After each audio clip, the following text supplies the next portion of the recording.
Naviguer sur l'eau calme et tranquille du canal des Deux Mers en traversant quelques-unes des plus belles régions du sud de la France est un projet attrayant.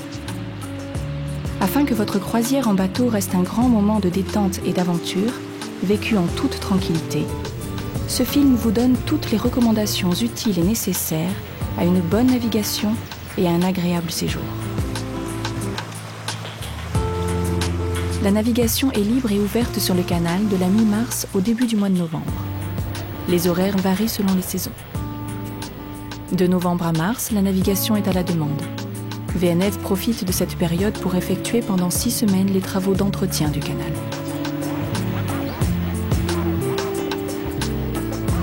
Contactez VNF et consultez les brochures dans les points d'information, les ports, les haltes nautiques ainsi que les sites internet.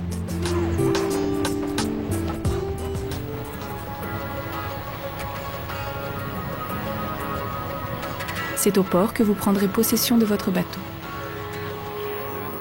N'oubliez pas une carte et un guide des voies navigables sur lesquelles vous voulez naviguer. Ces documents peuvent vous être fournis ou proposés par le loueur de bateau. Ne naviguez pas seul. Pour des raisons de sécurité, l'éclusier pourrait vous refuser le passage aux écluses. La prise en main de votre bateau sera assurée par le loueur. Suivez ses conseils. Il vous présentera les équipements et vous initiera aux manœuvres et à la conduite du bateau. À l'issue de cette formation, il vous délivrera tous les documents nécessaires à votre croisière. Le ravitaillement en carburant a été fait avant votre départ. Les réservoirs sont pleins et vous offrent une autonomie de 10 jours pour le carburant et de 2 jours pour l'eau selon votre utilisation. Vous pourrez faire le plein d'eau dans les ports et haltes nautiques.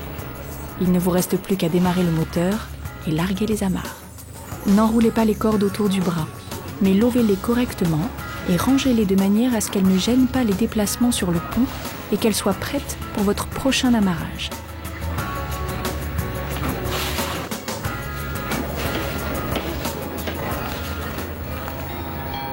Vous voici sur le canal. Comme vous le voyez, conduire un bateau est simple, mais restez attentif et vigilant. La navigation s'effectue comme sur la route, en tenant sa droite. Le croisement et le dépassement ne sont autorisés que s'ils ne présentent pas de danger. Il est interdit de naviguer le moteur au point mort. Vous ne devez pas trop vous approcher des berges. Dans tous les cas, respectez la signalisation et la vitesse imposée. Vous naviguez sur le canal, prenez votre temps.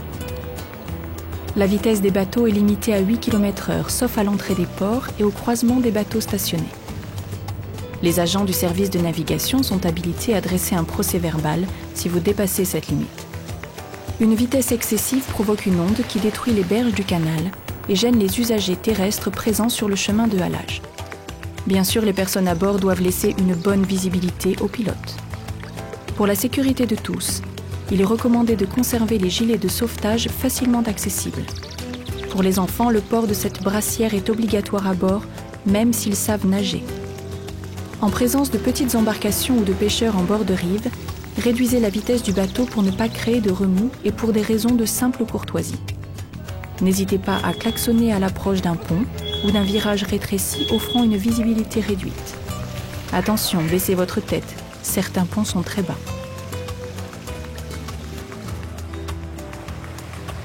Dans les endroits où le croisement est impossible, c'est le bateau montant qui doit céder le passage.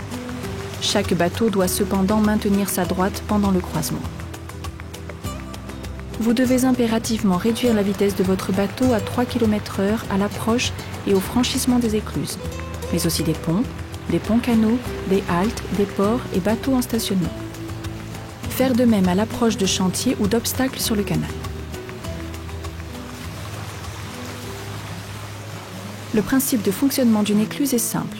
Elle permet à votre bateau de franchir les dénivellations. Il existe 2 types d'écluses, les écluses mécanisées et les écluses automatisées. Les éclusiers sont des agents de l'État. Ils sont mis à la disposition de VNF. Ils dirigent les manœuvres du passage de l'écluse mécanisée, en assurent le fonctionnement et veillent à la sécurité.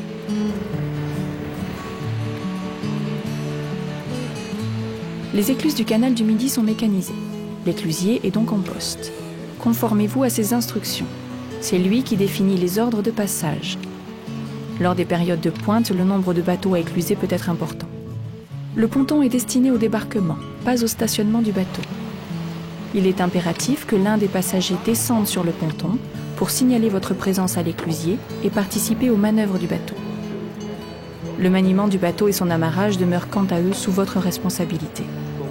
Pour économiser l'eau, il pourra vous demander un délai d'attente de façon à grouper les bateaux dans l'écluse. En attente d'éclusage, n'approchez pas à moins de 50 mètres de l'écluse. Vous devez avancer uniquement quand l'éclusier vous le demande.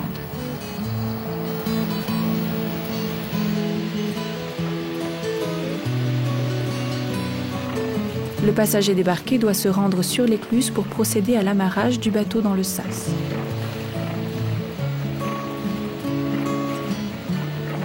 Entrez dans l'écluse doucement et regardez l'éclusier. Il vous guidera pour bien placer votre bateau. Vous allez amarrer votre bateau dans l'écluse. N'arrêtez jamais le moteur. Mettez-le impérativement au point mort, sinon les risques d'accident sont nombreux. Lors de l'amarrage, la corde doit pouvoir coulisser autour du pieu d'amarrage.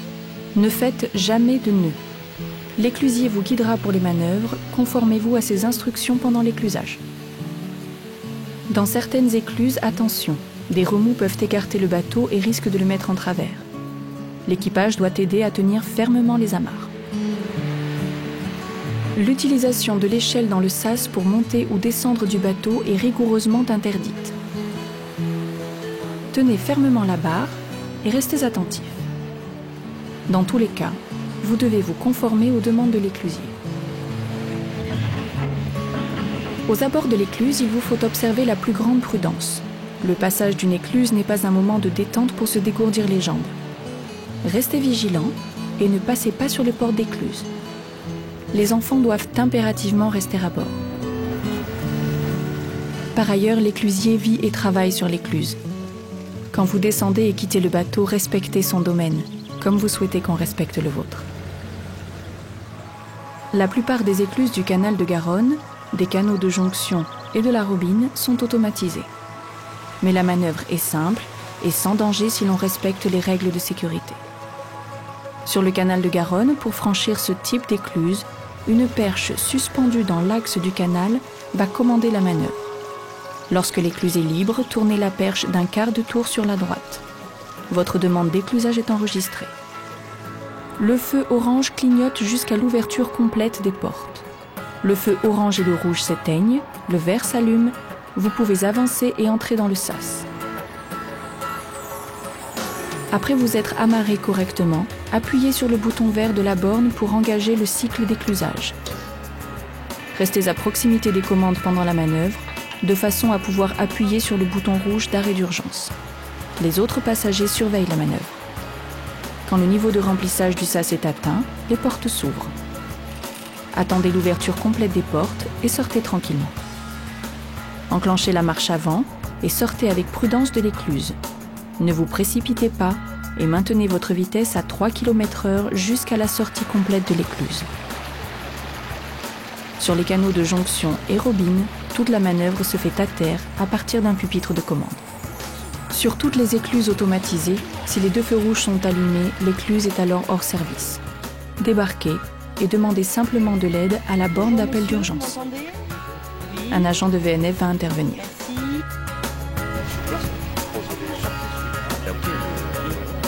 Quel que soit le type d'écluse, la priorité de passage est donnée aux bateaux de sécurité ou d'intervention, aux bateaux de transport de marchandises ou de passagers assurant un service régulier ou programmé, aux autres bateaux à passagers,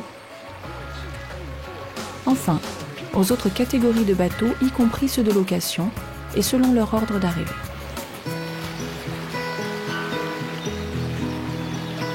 Lors de votre périple, vous serez amené à effectuer de nombreuses haltes entre les écluses, par nécessité, mais aussi pour jouir de moments de détente et d'aventure. Profitez-en pour partir à la découverte des curiosités touristiques, du patrimoine, et savourer la gastronomie locale très riche dans la région. Dans tous les cas, le stationnement doit s'effectuer de préférence dans les haltes et ports de plaisance prévus à cet effet. Ceux-ci offrent des équipements nécessaires à la vie quotidienne, points d'eau, électricité, ravitaillement, téléphone et, selon le cas, container à ordures ménagères à utiliser impérativement pour le respect de tous. À votre arrivée au port, contactez la capitainerie si elle existe. La qualité de l'eau du canal est bonne, cependant la baignade est strictement interdite. Sur le canal, les lieux où il est interdit de stationner le bateau sont indiqués par des panneaux.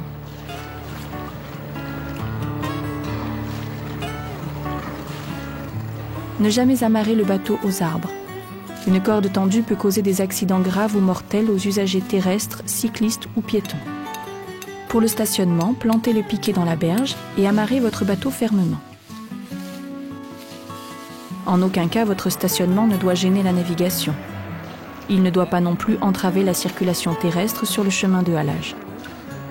Si vous décidez de vous arrêter en route, prévenez le dernier réclusier rencontré de votre intention. Si vous respectez ces quelques règles simples, vous pourrez profiter en toute sérénité de ces moments de repos ou de découverte sur les berges du canal.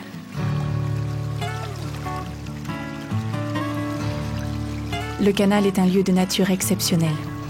Il serait dommage de le détériorer. Apprenez à connaître les animaux pour ne pas les déranger. Respectez la flore en évitant par exemple de couper les fleurs, d'abîmer l'écorce des arbres, de couper des branches. Le canal n'est ni une poubelle ni un dépotoir. Des équipements sont mis à votre disposition pour vos déchets. Utilisez-les impérativement. Ne jetez pas de papier, de plastique. Évitez de jeter des cailloux ou des branches. Cela peut gêner la navigation.